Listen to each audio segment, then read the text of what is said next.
Hey guys, this is Trevor Proban again, just talking to you little pros and cons and what I like to call 40 acres versus a rent house. So, most people that are on here have heard about rent houses, right? You buy them, you use a bank financing on them, you put in tenants, right? You hope that you cash flow, you build your overall net worth, right? I'm going to talk to you about why I like 40 acres on owner financing better than I like rent houses.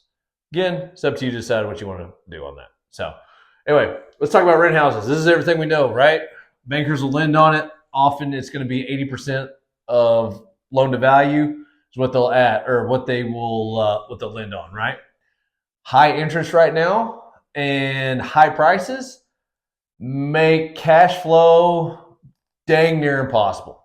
If you buy it at a cheap enough price, you can do it, but you're going to need to go direct to seller, right? You're going to need to go in and get that done. So, pros and cons. Then you got to talk about the cost to acquire the properties, working with agents, realtors, working with, mailing houses, cold calling companies, things like that. There's a lot to it. Okay. Now the three T's: tenants, taxes, toilets, right? You have management.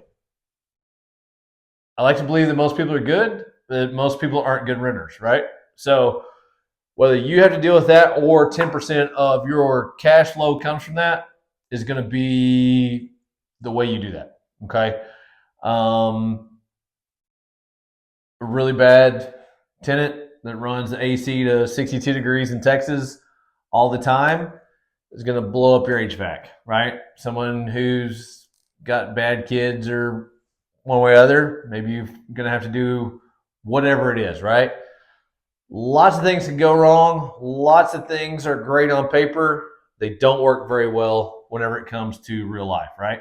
Obviously, if you can buy properties off market super cheap, completely redo them, you're going to save your capex. It's also going to save your cash flow, right? Most people don't do it. Okay. Value add. You're not really going to do a value add. You can build some ADUs. You can do pad split. You can do lots of different things like that, but that's kind of more advanced. Here's the big thing, right? When it comes to rent houses, you're going to come to appreciation.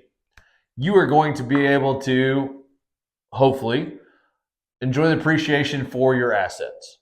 The thing is you're going to need a whole bunch of them in order for you to really grow your net worth. But if you do get a bunch of them and you get them paid off, or you can come in, package them together, do some hypothecating. There's lots of different ways of doing that. You can get paid tax free through cash out refi if you have that appreciation. Build your net worth. Lots of good things when it comes to that. The thing is in my opinion, you need to build this into a business, which is true with everything. So, my favorite, 40 acres. I do a lot of stuff in the Western United States and the Southeast where you can buy 40 acres of dirt for anywhere from $50,000 to $100,000, right?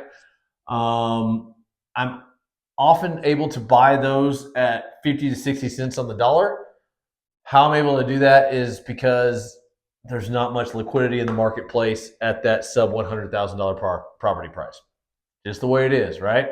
Banks don't want to lend on houses or mobile homes that are less than 100,000. Same thing with this, right? There's billions and billions of dollars in equity here that are not being utilized right now. Okay. So pros, you can find these. I'll actually make a video. I'm going to make some videos here working with on market properties. And we're going to talk about some of that stuff. No tenants, toilets, taxes. Taxes are usually low. There are always taxes. We never own anything. The US of A does. But no tenants, no toilets, anything like that. Value add. Value add is very easy to do, whether that's drilling a new water well, whether that is fencing, whether that is building roads, whether that is subdividing, whether that is moving cabins out on the property, whether that is whatever that may be. Very easy to add real value at a small multiple of your capex cost. Do it all day long, every day. Cash flow, right? This is the best part about it. When you buy something 50 cents on the dollar and you can offer owner financing, you're able to cash flow a lot of money, right? Most of everything that I'm buying right now, you're going to do anywhere from 400 to nearly probably 650 bucks a month in payments. Okay. That's not counting your down payment, right? Usually we're going to make sure that we get 10 to 20%. And we're also going to pay 10 to 12% interest on that. Okay. Learn to run a financial calculator. I'll have another video on that here pretty quick. Cash flow is always going to be king. The downside to the 40 acres, we don't get appreciation, right? We no longer own it. It has been sold to someone else, whether that's a land contract or whatever that may be. They control it. We do not. I think it's a great trade-off because if they default, we get it back. If they pay us off early, oh well, we had to find another piece of property to put it in. This is why, in my opinion, I love the 40 acres game. Tons of people have gotten rich doing this. It's just not for me. This is Trevor Probant. I'll talk to you soon.